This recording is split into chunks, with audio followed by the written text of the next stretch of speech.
Son las 7:41 de la mañana, estamos en vivo, esto es Buenos Días por VPI TV. Les recordamos que pueden participar escribiéndonos a través de nuestro canal de YouTube. Les cuento, recientemente fueron publicados vía oficial, vía Gaceta Oficial, unos decretos presidenciales que rigen esta nueva ley relacionada con las zonas económicas.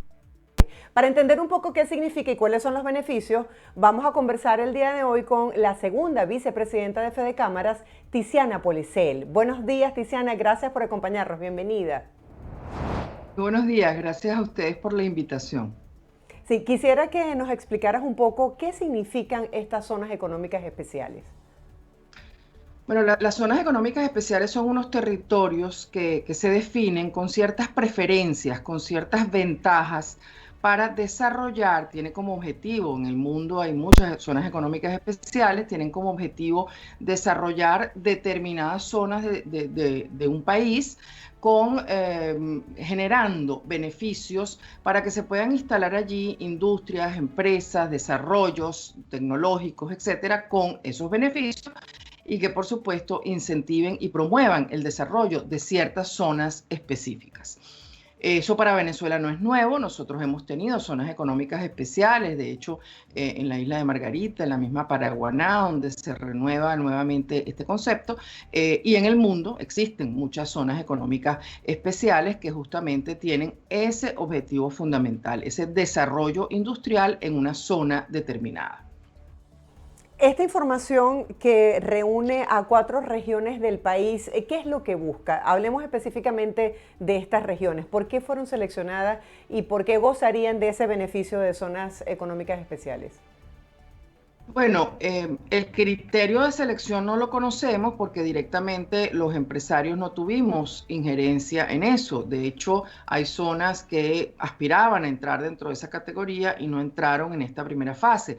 Entonces, el criterio que se utilizó, digamos, no lo conocemos a ciencia cierta, pero definitivamente son zonas que tienen algún tipo de ventaja competitiva, que tienen ya algún tipo de desarrollo que hace que sea propicio el establecer esa zona, salvo la Tortuga, que ahí no existe desarrollo y ahí tiene como objetivo una promoción turística determinada. Pero, por ejemplo, en el caso de La Guaira, donde tuvimos ocasión de reunirnos la semana pasada con la autoridad única designada por el gobierno para el desarrollo de la zona económica especial de La Guaira, allí hay ventajas claras, como son zonas muy amplias en este momento, desocupadas, en este momento que no tienen una gran actividad. Entonces hay zonas en todo lo que es el área de puertos en La Guaira que darían un beneficio, por lo menos de infraestructura, para comenzar a hablar de lo que sería esa zona económica especial, ¿no?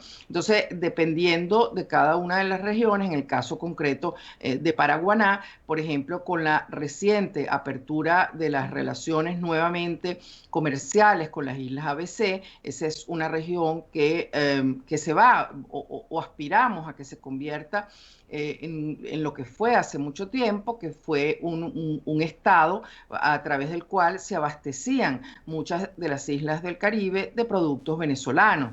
Y eso, por supuesto, viene unido con esas dos medidas. Entonces, en el caso de Paraguaná tiene esa característica en particular, en el caso de La Guaira también tiene otra característica en particular. Pero muchas regiones aspiraban a haber entrado dentro de ese esquema y bueno, están haciendo sus peticiones, están haciendo sus solicitudes concretas, porque la verdad que un programa de incentivo, un programa que promueva la instalación en esas regiones de industria, siempre va a ser bien recibido, sabiendo que por lo menos la industria nacional tiene una capacidad instalada que puede realmente desarrollarse, pero por supuesto se requiere que existan estos incentivos, estas posibilidades.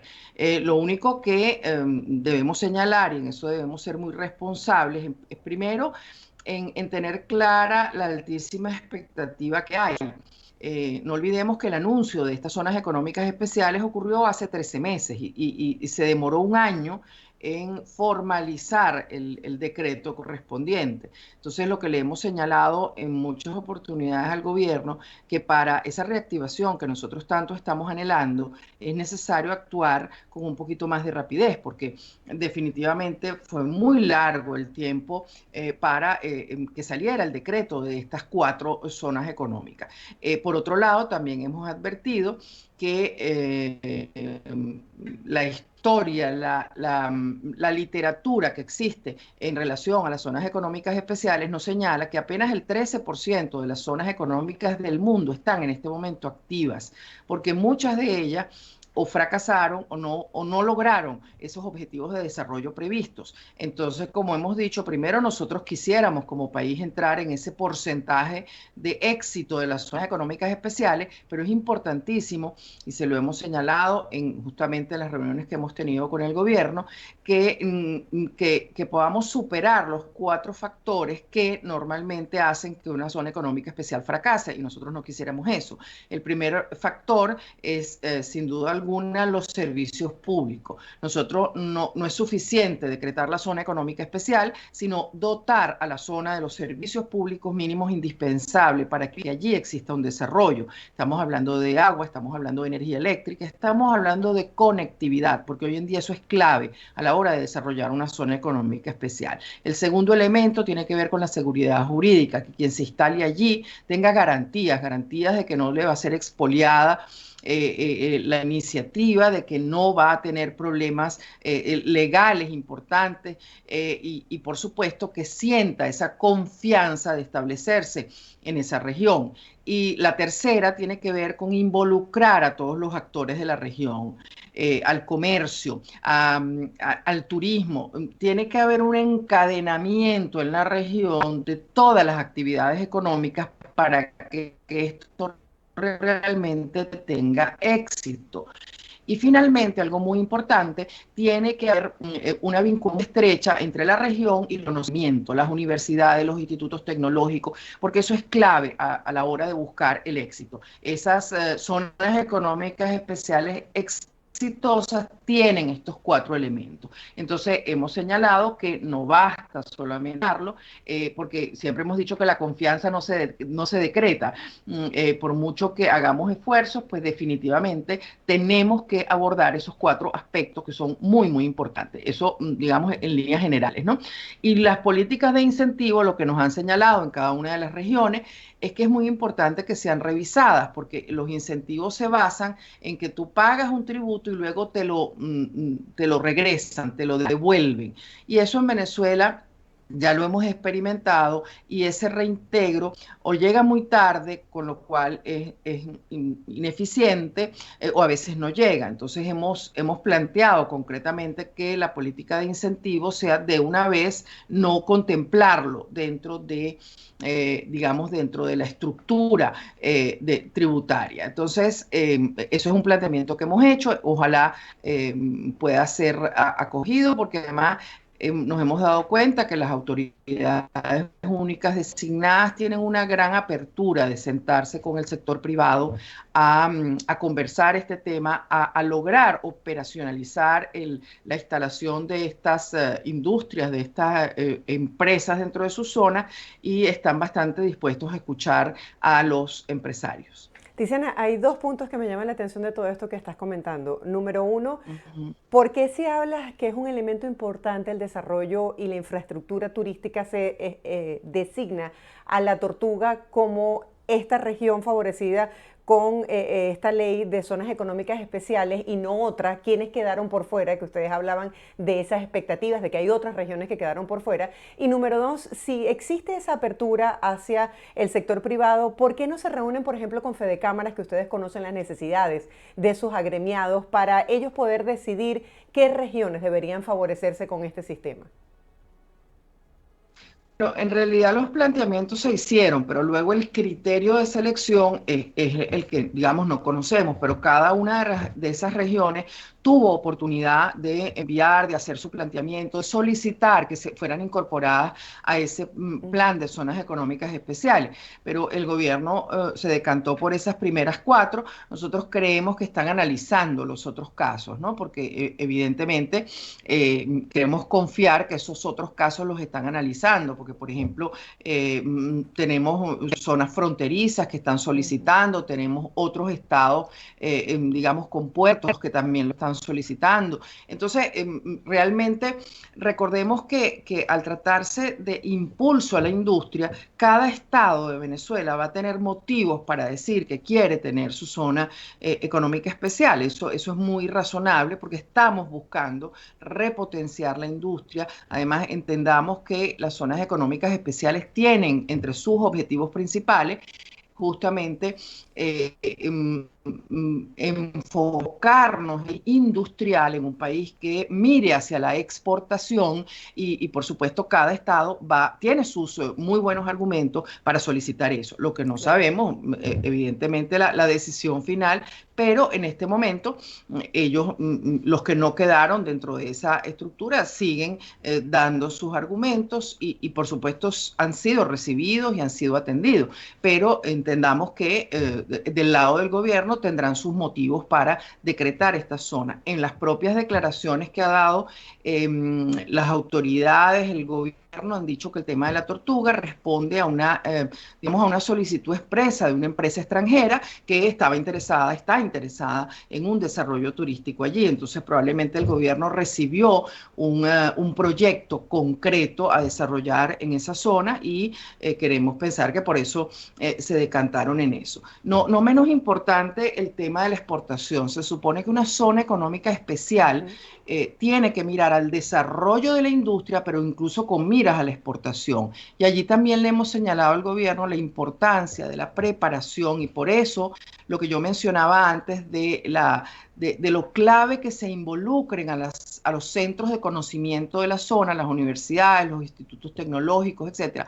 Porque en Venezuela tenemos que transitar un camino hacia la exportación que para nosotros todavía es novedoso. Nosotros exportábamos un solo producto. Las exportaciones que se denominaban antes no tradicionales eran muy pocas, entonces no tenemos una cultura de la exportación y es necesario que se entienda que para que nosotros podamos exportar, el puerto debe funcionar, porque un cliente extranjero no va a esperar por nuestras ineficiencias. Si nosotros no cumplimos los tiempos, no nos vuelven a comprar y allí perdemos un mercado. Entonces el esfuerzo de la exportación tiene que ir acompañado primero de funcionarios en las aduanas que entiendan la importancia del tratamiento, incluso no solo en tiempo, sino cómo tratamos la mercancía de exportación. Si tú haces una revisión y dañas la mercancía, dañas el empaque, pues por supuesto ese producto no llega en las condiciones óptimas y puedes perder clientes fuera. Y el aspecto de los tiempos también es clave. Entonces nosotros venimos de una cultura importadora, donde la mentalidad es totalmente diferente. Entonces les hemos señalado con mucho énfasis a las autoridades que todo esto tiene que ser un programa conjunto. Allí, por supuesto, estamos iniciando conversaciones con todas las instancias. En el caso de los puertos hay mucha receptividad, porque se han hecho reuniones, por ejemplo, con Secomercio, su asamblea anual la hizo en un puerto justamente donde toda la temática giraba en torno a la importancia de la eficiencia en los puertos, porque esto es clave a la hora de hablar de exportación, a la hora de hablar de esa promoción de la industria. Y lo otro, que se tome muy en cuenta lo que es el comercio, los servicios de la zona para potenciarlo. Eso es clave cuando hablamos de zonas económicas especiales. Y por último, y no menos importante, el tema de la conectividad. Hoy en día eso es clave a la hora de hablar de negocios, a la hora de hablar de empresas. tener una conectividad importante. Cuando hablo de conectividad me refiero a Internet, me refiero también a la conectividad aérea. Es importantísimo cuando hablamos de negocios, pues abrirnos muchísimo más a una conectividad frecuente, a una conectividad que nos permita esa relación comercial con el resto del mundo. Son todos elementos claves a la hora de hablar de zonas económicas especiales. Y por supuesto, los servicios. Si nosotros desarrollamos una industria que requiere, por ejemplo, de unos insumos nacionales y esos insumos no llegan porque no hay combustible, pues evidentemente allí va a haber una demora. Y cada demora, cuando nosotros hablamos de industria de exportación, se paga muy cara. Entonces, en este momento, por ejemplo, hay problemas de combustible nuevamente en todo el país, problemas que no se perciben en la capital, pero que en el resto del país regresamos a tener intermitencia en el servicio de combustible, y eso para cualquier desarrollo industrial, no solo el de las zonas económicas especiales, es clave. Si hiciéramos un balance de cómo ha funcionado hasta ahora esta ley de zonas económicas especiales, para conocer un poco lo que ha funcionado y se puede replicar a futuro y las debilidades que acabas de mencionar, como el tema de servicios, puertos y tener esa eficiencia en tiempos para la exportación de productos, ¿qué pudiésemos compartir con nuestra audiencia? ¿Qué es clave para que este proceso sea exitoso? Bueno, yo creo que lo importante es lo que de alguna manera se viene haciendo. Las autoridades únicas se están sentando con las cámaras empresariales de sus zonas. Esto es clave. Esto es quizás una de las cosas más importantes, que escuchen qué se necesita, cuáles son los problemas, porque ya está el instrumento legal. Ahora hay que dotar a la zona de todo esto que mencioné antes. Entonces es muy importante que esas autoridades únicas designadas inicien ese periodo en el que mantengan una comunicación constante con las cámaras, porque las cámaras son las que tienen a las empresas afiliadas y son las que saben exactamente los problemas que tienen, qué es lo que hay que abordar y cuál es el orden, vamos a decirlo así, para que eso funcione. Como dije antes, la semana pasada acompañamos a la Cámara de Comercio de La Guaira, que tuvo la reunión con la autoridad única, Marcos Meléndez, y allí se pudo realmente ver una disposición importante de escuchar los problemas. Él escuchó atentamente todas las intervenciones de los empresarios de la zona, donde le fueron señalando cuáles eran los problemas, qué aspiraban, qué querían. Y por supuesto que más o menos yo traté de resumirlos ahora. Y hubo muy buena disposición de parte de la autoridad a ir respondiendo cada pregunta, y además con una, digamos, con una disposición incluso de lo que no tenía respuestas, investigarlo, etcétera. Esto que yo explicaba del retorno, de la devolución de ciertos impuestos y la forma como eso se debe hacer para que realmente sea un incentivo. Porque muchas de las cosas que están escritas en la ley hay que llevarlas a la realidad. Y algo muy importante es que definitivamente esas regiones, las designadas y por supuesto las que no están designadas, aspiran a serlo, sí hemos señalado que tenemos que actuar con un poco más de rapidez. O sea, fue mucho el tiempo entre el anuncio y la publicación del decreto. Insisto, 13 meses es mucho tiempo, y digamos la situación económica de muchas industrias no Claro. aguanta tanto tiempo. Entonces es muy importante que entre todos actuemos con rapidez, que tratemos de modificar las disposiciones legales que de alguna manera pueden estar entrabando ese desarrollo, para que analicemos esas posibilidades y podamos, y las empresas tengan la confianza de instalarse, porque no olvidemos que también esto tiene una aspiración, y que sean también inversiones extranjeras que lleguen al país, y las inversiones extranjeras requieren confianza, y ellos se fijan mucho en lo que dicen las instituciones empresariales. Cuando la institución empresarial sienten que está acompañando el proceso, ese inversor extranjero de alguna forma siente un poquito más de confianza. Ya para finalizar brevemente, para esas personas que nos están viendo y tienen expectativas de crecimiento en turismo y actividad comercial, para los empresarios pero también para el ciudadano común, ¿en qué se pudiese traducir esta aplicación de estos decretos presidenciales que refieren una zona económica especial? Lo más importante es el empleo. Ese ciudadano común, cuando la zona donde vive es decretada zona económica especial, la expectativa que tiene es que se instalen empresas que le den trabajo y por eso señalaba tan importante la vinculación con los centros de conocimiento, porque son ellos los que tienen que preparar mejor a los trabajadores, a todos los colaboradores que van a emplear esas empresas, ¿no? Entonces, lo principal que ese ciudadano común aspira es que aumente el empleo de su zona, aumenta el empleo de su zona, aumentan los ingresos y por supuesto toda la zona se mueve comercialmente, turísticamente, entonces se genera un movimiento importante dentro de la zona y eso el ciudadano común sabe que tiene que ir en beneficio justamente de su calidad de vida. Entonces, digamos, son iniciativas importantes, pero que es clave, insisto, el tema servicios. Quisiera cerrar nuevamente con eso para Sí. ser muy enfática, que son servicios, seguridad jurídica, eso es importantísimo, el de respeto a la propiedad privada, eso es clave. Y luego centros de conocimiento vinculados y encadenamiento con todos los demás sectores de la economía de la región. Si nosotros atendemos esos 4 puntos, con seguridad vamos a encontrar unos desarrollos importantes y un éxito en las regiones. Si no entendemos que esto es clave, vamos a caer lamentablemente en ese porcentaje tan alto de zonas económicas especiales del mundo que han fracasado. La aspiración nuestra es entrar en el porcentaje de éxito.